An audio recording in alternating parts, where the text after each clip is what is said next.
अब हरि अनंत हरि कथा अनंता, कहाँ ही सब बहुविधि कर संता। हरि अनंत है, प्रभु राम अनंत है।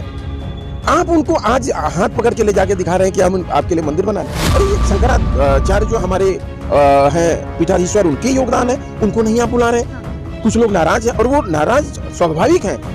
आप मुहूर्त के हिसाब से ये कार्य नहीं कर रहे हैं, आप अपने मन मर्जी से कर रहे हैं। मोदी जी के अंदर जो अहंकार भर गया है ना, देखिए मोदी जी ने अपनी माता जी को मुखाग्नि दी, उसमें उन्होंने केस नहीं मुड़वाया। सनातन परंपरा में केस मुड़वाया जाता है। उसके बाद आज आप मंदिर की पूजा करने जा रहे हैं, वहां आप अपनी धर्मपत्नी को नहीं ले जा रहे। आपकी अर्धांगिनी है तो एक दिन बैठ जाए हमारे साथ और कर लो सुंदरकांड, देख ले कौन कितनी चौपाई याद रखा है, कौन कितनी चौपाई बोल पाता है। आ जाए, बैठ जाए, हम तो चैलेंज कर रहे हैं हम। आ जाए भाई, हम तो कांग्रेसी है ना, हम ब्राह्मण भी हैं। आए बैठे, कितनी चौपाई याद है बता दे। बालकाल से लेकर के पूरी रामायण के आकर के बैठ करके बाँच ले हमारे सामने। बाहर के जो मोदी जी के मित्र आते हैं उनके लिए वीआईपी दर्शन कराया जाता है गर्भगृह तक। हम स्थानीय लोग जो बनारस के रहने वाले हैं वो गर्भगृह में नहीं जा सकते, हम चोंगे में जाके जल चढ़ाएंगे। क्यों भैया? भगवान को भी ये लोग व्यापारी बना दिए, भगवान के नाम पर व्यापार करना चाहते हैं। यही ना हमारी आस्था से खिलवाड़ कौन कर रहा है? मोदी जी। भाई क्या लग रहा है 22 जनवरी को प्राण प्रतिष्ठा है जो मोदी जी कर रहे हैं, गर्भगृह में 5 लोग रहेंगे, मोदी जी, योगी जी और 3 लोग नहीं। ये देखिए, पहले तो सभी कार्यसेवकों को बुलाना चाहिए। हाँ। और जो भी उस समय संत समाज के लोग थे, हाँ। जो ये चाहते थे कि रामलला के मंदिर को भव्य बनाया जाए, हाँ। उन्हें आमंत्रित करना चाहिए, ये उनका हक बनता है। इसको छीन करके भारतीय जनता पार्टी इस पे सियासत की, सियासत करके आज फिर भी सियासत करना चाह रही है। तो ये कहीं ना कहीं भगवान राम को सियासत के लिए इस्तेमाल कर रहे हैं। प्रभु राम में सबकी आस्था है, हमारी है, इस भारतवर्ष के हर आम जनमानस जो भी सनातनी है वो प्रभु राम में आस्था रखती है। अब हरि अनंत हरि कथा अनंता, कहाँ ही सब बहुविधि कर संता। हरि अनंत है, प्रभु राम अनंत है। आप उनको आज हाथ पकड़ के ले जाके दिखा रहे हैं कि हम आपके लिए मंदिर बना रहे हैं। अरे ये जिसका पृथ्वी आकाश भूमंडल पूरा जिसका है, उसको आप दिखा रहे हैं कि हम आपके लिए मंदिर बना रहे हैं। मंदिर तो संतों ने कहा कि यहाँ प्रभु राम का मंदिर होना चाहिए, और हुआ। न्यायालय ने उस पर आदेश दिया। न्यायालय के फैसले का सबने स्वागत किया, पूरे देश ने स्वागत किया, और प्रभु राम का मंदिर बन रहा है, बहुत अच्छी बात है। लेकिन ये करना कि बस मैं ही, ये मैं जो है ना मोदी जी का, ये ठीक नहीं है। हर चीज में मैं, तो ये मैं उनको मारना पड़ेगा। जो लोग रथ लेकर चले थे, अडवाणी जी हो गए और भी कई लोग हो गए जो लोग रथ लेकर चले थे, उस धरने प्रदर्शन में थे, उन लोगों को नहीं बुलाया गया।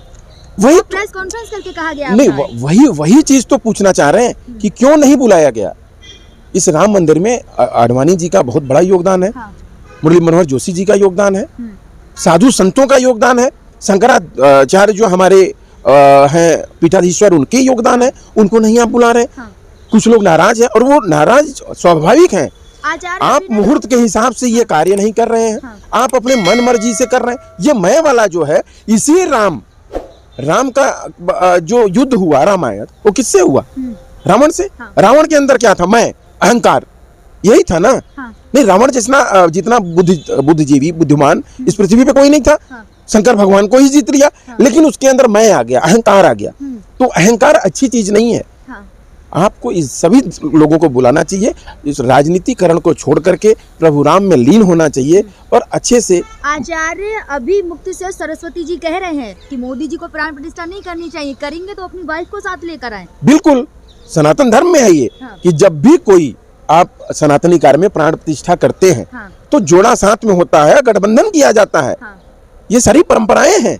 हम भी ब्राह्मण हैं और मुझे पता है कि गठजोड़ करके ही स्त्री के साथ बैठ करके ही कोई कार्य किया जाता है।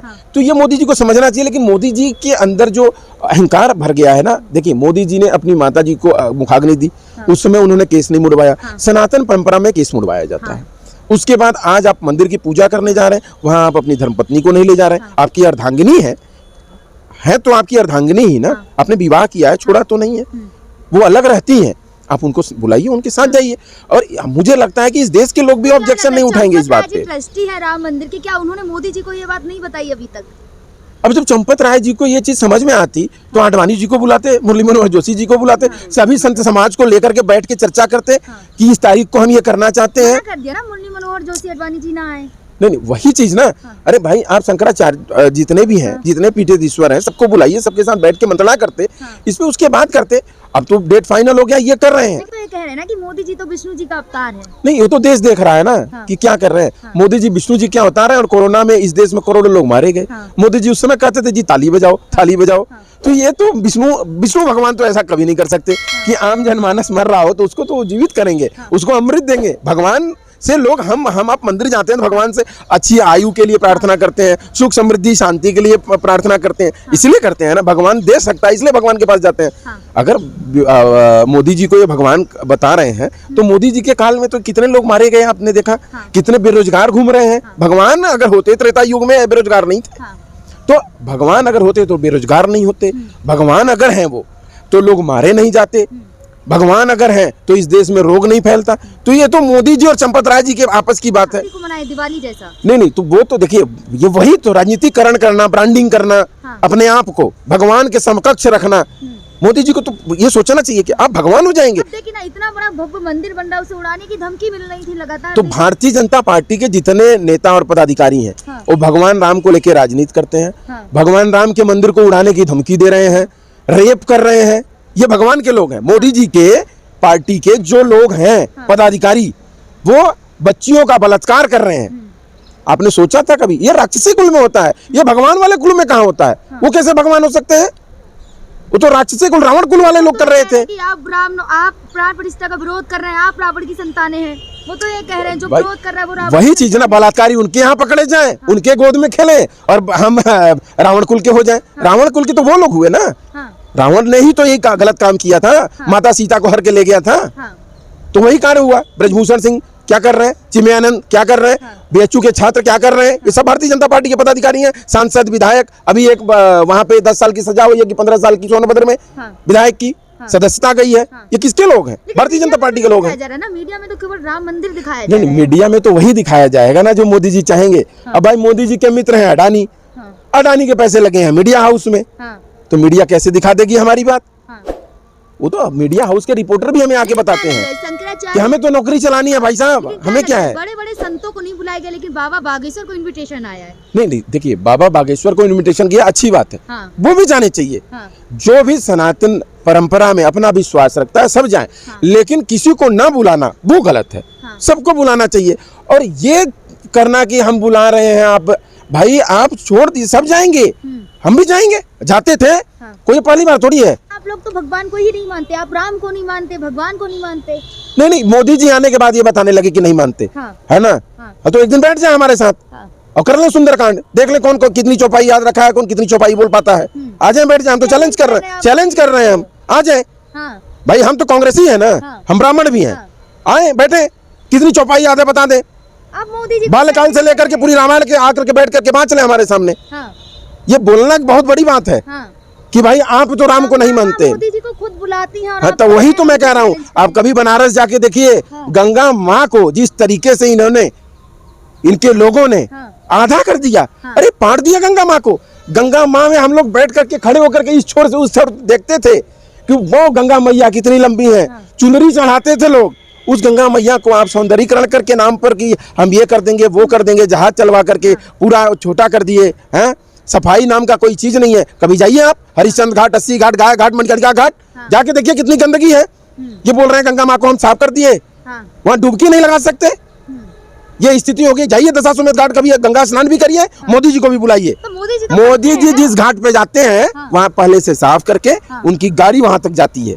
साफ की गाड़ी वहां जाएगी, क्योंकि वहां से सांसद है, तो उनकी गाड़ी बस जाती है, आम पब्लिक के लिए नहीं है। बाहर के जो मोदी जी के मित्र आते हैं उनके लिए वीआईपी दर्शन कराया जाता है गर्भगृह तक। हम स्थानीय लोग जो बनारस के रहने वाले हैं वो गर्भगृह में नहीं जा सकते, हम चोंगे में जाके जल चाहेंगे। क्यों भैया? अरे पहला हक तो प्रभु पे हमारा है, विश्वनाथ जी पे पहला हक मेरा, और हमको आप चोंगा में डलवाइए और वीआईपी लोगों को ड्यूटी पे कराइए। चार्ज लगता है ना। तो वही वो अब आए आप सही मुद्दे पर। इसका मतलब कि भगवान को भी ये लोग व्यापारी बना दिए, भगवान के नाम पर व्यापार करना चाहते हैं। यही ना, हमारी आस्था से खिलवाड़ कौन कर रहा है? मोदी जी। भाई हमारी आस्था भगवान पे, हम एक लोटा जल चढ़ा करके आ जाते थे, प्रभु से अपनी विनती करके आ जाते थे। अब उसको क्या किया, ये व्यापारीकरण कर दिए। पहले पर्ची कटवाइए, प्रसाद लीजिए, नया वस्त्र पहन लीजिए, तब जाइए भाई भगवान के मंदिर में अमीर गरीब सब बराबर है। वही एक ऐसा स्थान है जहां सबके लिए दरवाजा खुला हुआ है। लेकिन मोदी जी ने व्यापारीकरण किया, बड़े लोगों के लिए गर्भगृह में जाइए, हाँ गरीब लोग स्थानीय लोग जो है वो चोंगे में जाएं, धक्का खाएं, लाइन में जाएं, मार खाएं, पुलिस से लाठियां खाएं, तब जाके भगवान के पास पहुंच सकते हैं। ये मोदी जी ही कर सकते हैं। कर रहे हैं ना सब कुछ। तो ये उनके हिसाब से डेवलप है, ये हमारे हिसाब से इसको विनाश कहते हैं। सब मिला करके भारतीय जनता पार्टी की प्रवृत्ति ऐसी है, इस बात को मान लीजिए। आपके चैनल के माध्यम से रेपिस्ट इनके यहाँ मिलते हैं, पाकिस्तान के संगी इनके यहाँ मिलते हैं। अभी मुख्यालय गए थे ना, आरएसएस मुख्यालय में चीन का पहुंचा था ना, ये इनके यहाँ के लोग जाते हैं। आरोप किस पे लगाते हैं? कांग्रेस पे। आरोप कांग्रेस पे लगाएंगे। इनके यहाँ एक भी स्वतंत्रता सेनानी नहीं है, देश में आजादी के लिए इनका कोई योगदान नहीं है। और ये क्या कहते हैं, हम सबसे बड़े देशभक्त हैं, हम राष्ट्रभक्त हैं। अरे भाई, जो झंडा नहीं फहराया वो राष्ट्रभक्त तो हो सकता है? राष्ट्र ध्वज से नफरत करने वाले लोग आज राष्ट्रभक्त बनना चाह रहे हैं।